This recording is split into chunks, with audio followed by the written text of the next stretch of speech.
Selamat petang, salam sejahtera. Terima kasih karena bersama dengan saya di Nazilin Unity Channel. Cadangan demi cadangan dilemparkan, dikemukakan untuk menangani masalah atau isu beras negara.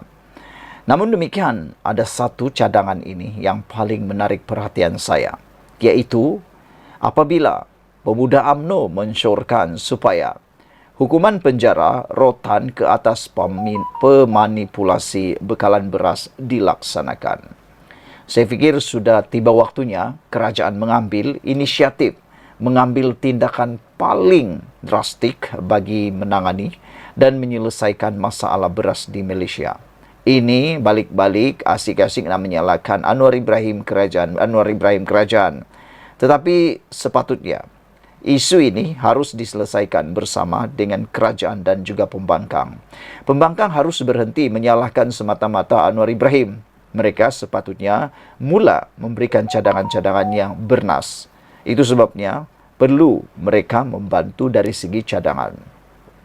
Kerajaan disaran menilai semula hukuman yang perlu dikenakan terhadap mana-mana pihak atau kartel yang mengkhianati subsidi diberikan kepada rakyat dengan memanipulasikan bekalan beras dalam negara. Ketua Pemuda UMNO Dr. Muhammad Akmal Saleh berkata, hukuman lebih berat seperti sebatan atau penjara sewajarnya dikenakan ke atas mereka yang tidak bertanggung jawab supaya ia dapat memberi pengajaran kepada pihak lain. Jika kita lihat hukuman paling tinggi yang ada pada hari ini ialah sekadar compound dan ia masih mampu dibayar mereka walaupun denda dikenakan mencecah RM100,000 jika melakukan kesalahan tersebut. Tindakan ini bukanlah semata-mata untuk menghukum, namun lebih kepada memberi peringatan kepada mereka agar jangan ada yang berani mengambil kesempatan dengan mengkhianati subsidi, sedangkan rakyat tertekan dan sukar mendapatkan bekalan beras, katanya.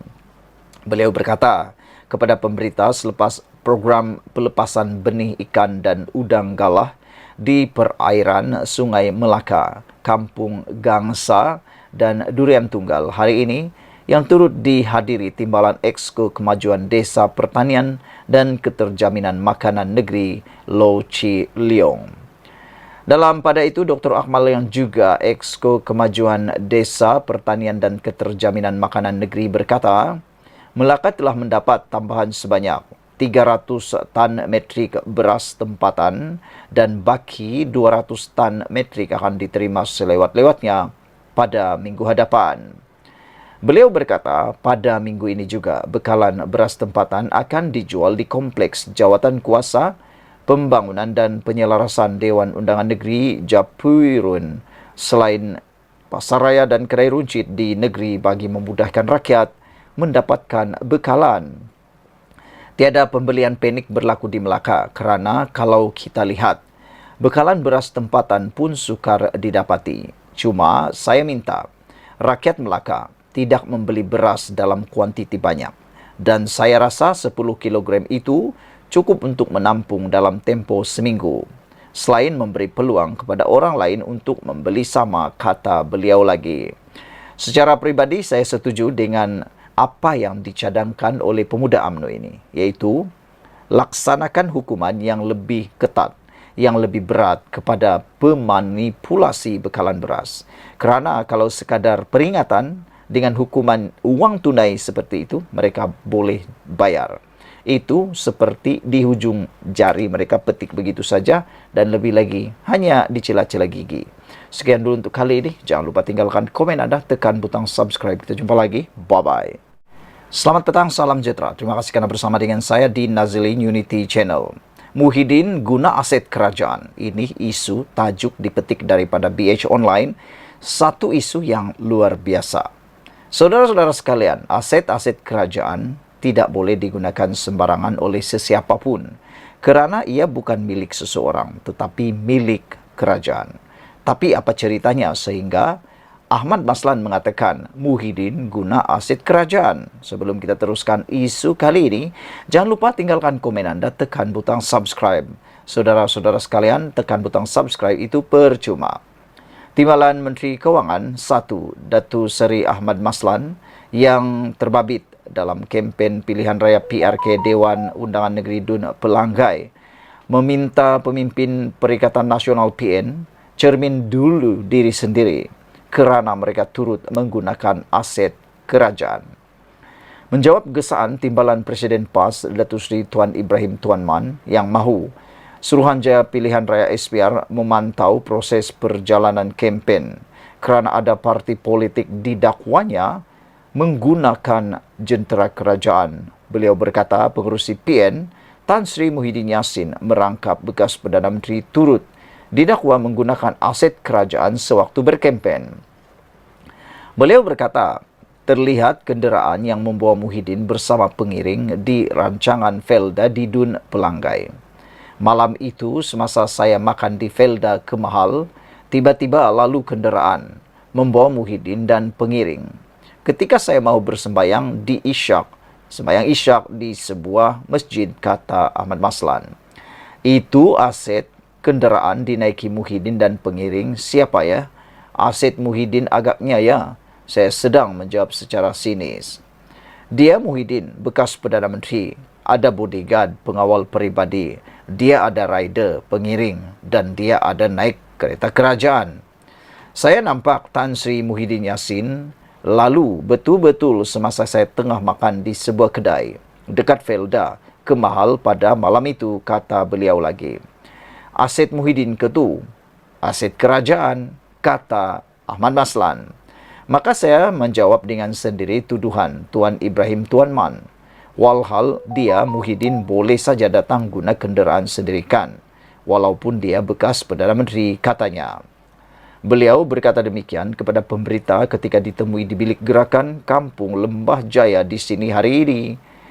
Terdahulu, Perikatan Nasional menerusi Timbalan Presiden PAS Datuk Seri Tuan Ibrahim Tuan Man menggesa SPR memantau parti politik yang menggunakan jentera dan aset kerajaan pada PRK Dun Pelanggai.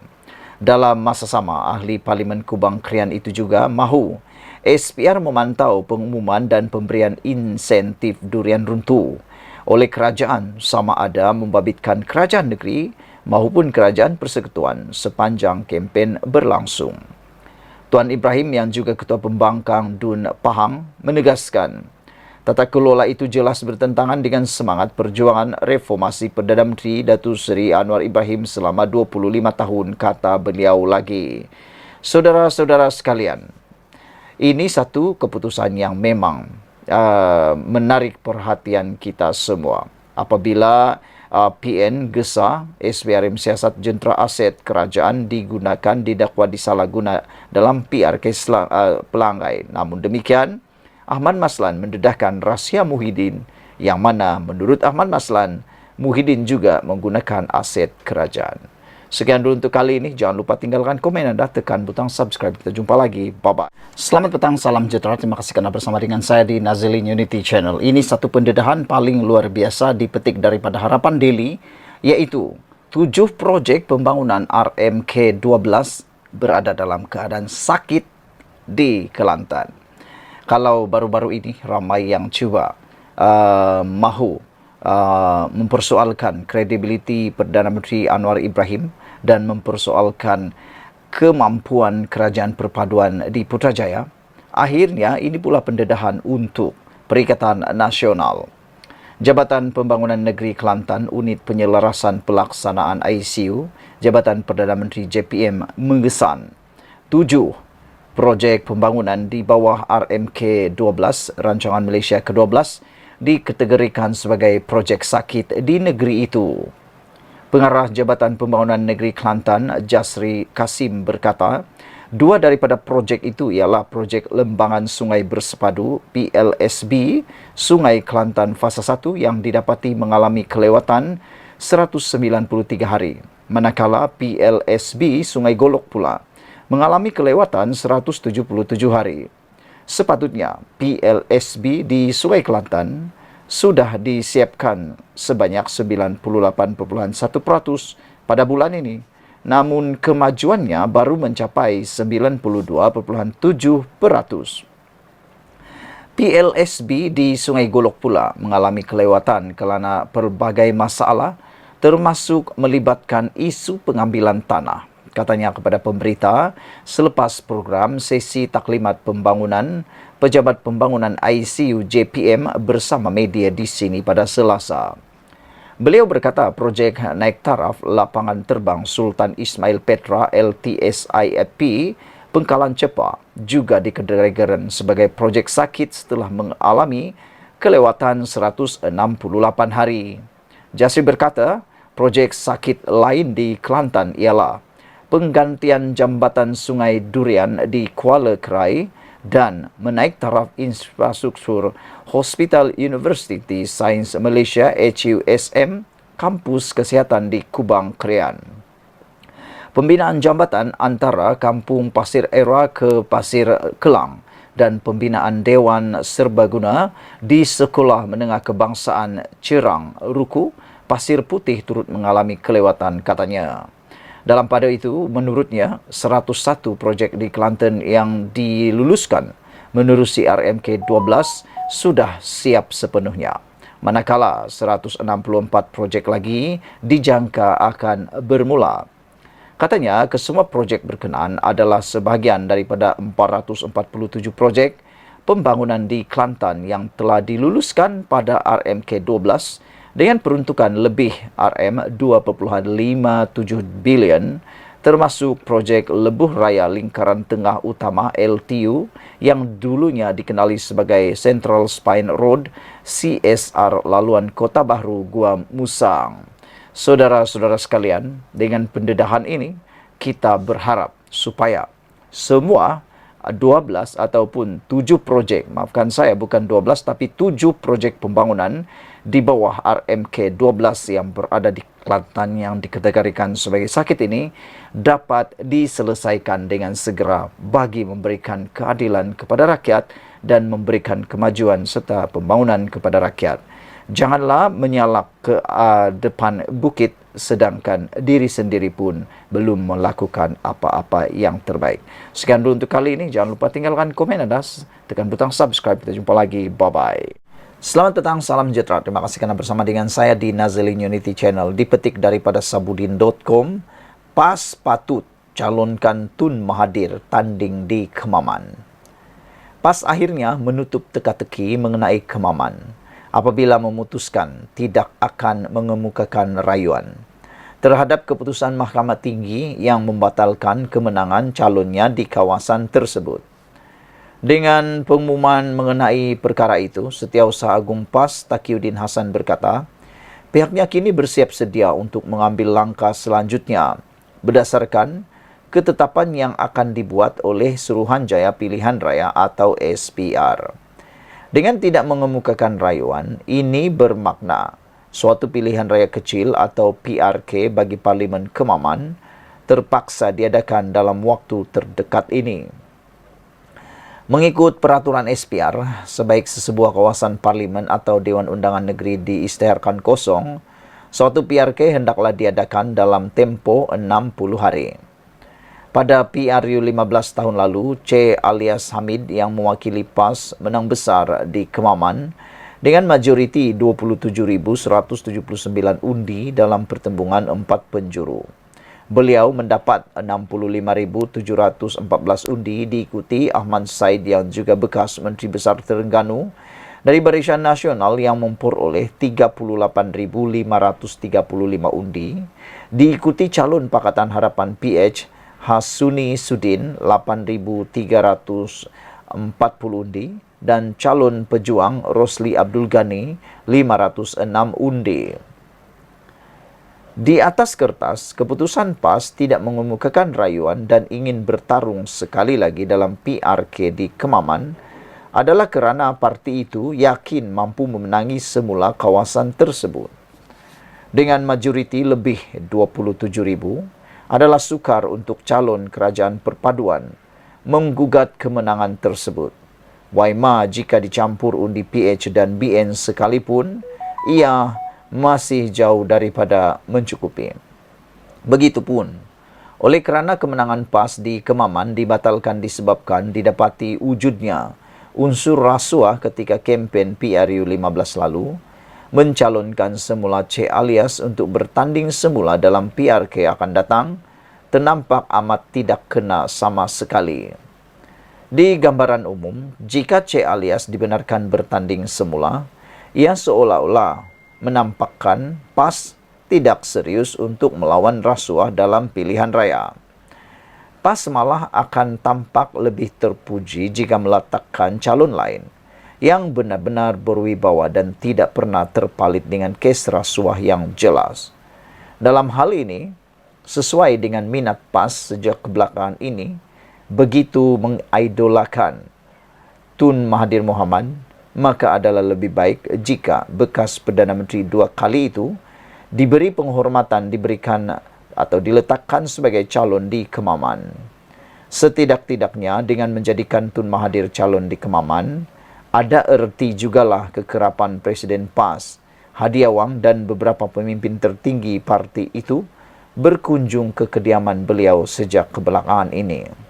Dan pencalonan itu tentulah tambah bernilai lagi mengambil kira susulan daripada keputusan 4 negeri takbiran PAS, Kelantan, Terengganu, Kedah dan Perlis, melantik Tun Mahathir sebagai penasihat ekonomi 4 negeri berkenan atau juga dikenali sebagai SG4. Barulah selepas ini Tun Mahathir lebih bermati-matian menarik pelaburan dan memakmurkan 4 negeri itu. Lantaran ketiadaan status sebagai ahli parlimen, Tun Mahathir sekarang ini sering diperleke setiap kali beliau bercakap yang membawa maksud untuk mengajak rakyat menjatuhkan Anwar Ibrahim sebagai Perdana Menteri atau menumbangkan kerajaan perpaduan. Kata-katanya selalu dianggap tidak relevan dan diperleke kerana tanpa berkedudukan sebagai ahli parlimen, beliau seolah-olah sekadar menjerit di luar gelanggang. Maka itu, inilah peluang terbaik untuk PAS meletakkan semula Tun Mahathir di dalam gelanggang. Dalam masa yang sama, kalau sudah berstatus ahli parlimen nanti, bolehlah beliau digeli-gelikan untuk kembali sekali lagi sebagai Perdana Menteri. Sekian dulu untuk kali ini. Jangan lupa tinggalkan komen Anda. Sila tekan butang subscribe. Malaysia kita punya, kita jaga sama-sama. Cintai Malaysiaku. Bye-bye. Selamat petang, salam sejahtera. Terima kasih karena bersama dengan saya di Nazilin Unity Channel. Ramalan demi ramalan akhirnya hampir menjadi kenyataan. Kali ini dipetik daripada FMT, PAS akan meletakkan Dr. Mahathir jadi calon di Kemaman. Itu persoalan paling besar. Sebelum saya teruskan ulasan dan juga kutipan daripada berita ini, sila tinggalkan komen Anda. Adakah Mahathir Mohamad masih relevan dalam dunia politik Malaysia? Dan adakah Mahathir Mohamad akan mampu menang kalau mewakili PAS? Karena kalau kita tahu, dalam PRU baru-baru ini, Mahathir bersama dengan sekutunya dalam Parti Pejuang pada waktu itu, semuanya telah kalah teruk termasuk beliau dan anak beliau sendiri, bahkan tidak mendapat uang deposit mereka sekali. Mereka kalah teruk. Tapi adakah Mahathir Mohamad mahu menaikkan semula reputasinya dengan dicalonkan dalam pilihan raya di Kemaman, Terengganu? PAS kini menjadi perhatian. Satu sumber berkata, Dr. Mahathir Mohamad akan lebih mampu membangkitkan masalah yang menjejaskan 4 negeri pimpinan PAS jika beliau berada di Dewan Rakyat. PAS berkemungkinan meletakkan Dr. Mahathir Mohamad sebagai calonnya pada PRK Kemaman, kata sumber rapat bekas Perdana Menteri itu. Ramai netizen menulis kalau Mahathir diletakkan menjadi calon dalam PRK Kemaman, mereka kata itu satu kesilapan paling besar yang akan dibuat oleh PAS. Dan mungkin itulah permulaan kepada kejatuhan PAS, kata mereka. Karena sebelum ini kita ketahui, Tun Mahathir Mohamad, beliau tidak pernah menjadi orang biasa-biasa di dalam mana-mana parti politik atau gabungan. Beliau hanya biasa menjadi bos, menjadi ketua di dalam gabungan tersebut. Lihat saja dalam gabungan Pakatan Harapan ketika bersatu, masih bersama dengan Pakatan Harapan yang diterajui, oleh parti bersatu diteraju oleh Mahathir. Dan waktu itulah banyak konflik berlaku dalam Pakatan Harapan, dan ada penganalisis politik mengatakan saat gelap paling gelap dalam Pakatan Harapan ialah apabila parti bersatu bersama dengan parti atau gabungan Pakatan Harapan. Lihat saja kejatuhan kerajaan Pakatan Harapan pada waktu itu kerana adanya parti bersatu yang meninggalkan menarik sokongan terhadap Pakatan Harapan. Akhirnya tumbanglah kerajaan pada waktu itu. Bagaimana pula ini akan boleh berlaku ulang semula? Kalau Mahathir menang dalam di Kemaman nanti, adakah Tun Mahathir hanya akan menuntut jadi orang biasa atau akan mula menjadi orang duri dalam daging atau menjadi bos semata-mata? PAS berkemungkinan meletakkan Dr. Mahathir sebagai calonnya pada PRK Kemaman, kata sumber rapat bekas Perdana Menteri itu.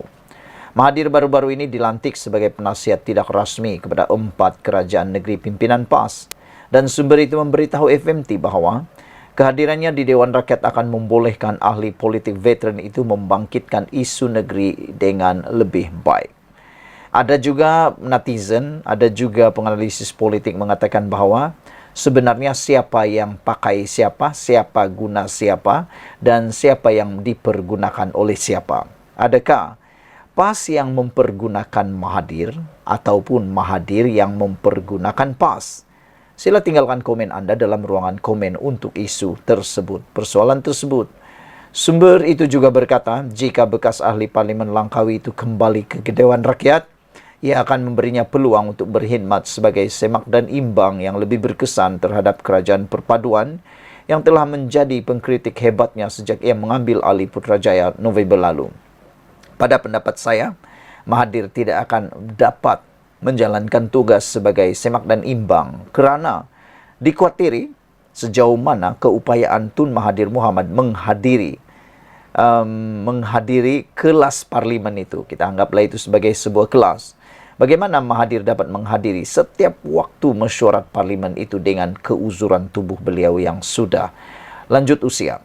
Anda fikirlah sendiri bagaimana dia dapat berdebat, bagaimana dia dapat membentangkan, dan bagaimana Mahathir Mohamad hadir pada waktu itu dalam keadaan tubuh beliau yang semakin tua. Rundingan telah dimulakan dengan pemimpin PAS mengenai pencalonannya, kata sumber itu. Mahathir mempunyai pengaruh besar dalam kalangan pengundi Melayu dan pemimpin akar umbi. Jika menang, dia akan menjadi ahli parlimen tertua yang terpilih atau dipilih, yaitu dengan berusia 98 tahun. Paling penting, mereka mahu meletakkan Dr. Mahathir di parlimen bagi mewakili kepentingan 4 kerajaan negeri. Tidak ada gunanya bercakap di luar dewan, katanya lagi. Menjadi persoalan netizen ialah, kalau begitu, apa gunanya Hamzah Zainuddin? Apa gunanya beliau sebagai ketua pembangkang kalau hanya dapat mengharap kepada Mahathir? Bukankah Hamzah Zainuddin sudah cukup sebagai ketua pembangkang? Selain itu, yang lebih menyedihkan lagi ialah netizen mula mempersoalkan, kalau begitu, apa fungsi Muhyiddin Yassin, kata mereka? Kalau hanya ada Mahathir, barulah dapat mengetengahkan isu-isu tentang perkara tersebut kenegerian itu. Jadi, apalah guna Muhyiddin dan juga Hamzah Zainuddin? Soal netizen dan penganalisis. Sumber itu juga berkata PAS akan menang kerana Kemaman adalah kubu kuat PAS. C. Alias Hamid dari PAS memenangi kerusi itu dengan majoriti 27.179 undi dalam pertembungan 4 penjuru. Bagaimanapun, Mahkamah Pilihan Raya Kuala Terengganu membatalkan kemenangan itu bulan lepas selepas mendapati pembayaran bantuan air belia dan air siswa kepada pengundi semasa tempoh berkempen adalah rasuah. Semalam PAS berkata ia tidak akan memfailkan rayuan terhadap keputusan itu, membuka jalan untuk satu lagi PRK Parlimen di negeri itu selepas PRK Kuala Terengganu diadakan pada 12 Ogos yang lepas. Sekian dulu untuk kali ini. Jangan lupa tinggalkan komen anda. Sila tekan butang subscribe. Apa pendapat anda tentang isu kali ini? Menangkah Mahathir dalam pilihan raya di Kemaman kalau dia dicalonkan? Dan sejauh mana Mahathir Mohamad dapat memikul tanggungjawab yang diidam-idamkan oleh PAS tersebut? Kita jumpa lagi. Bye-bye.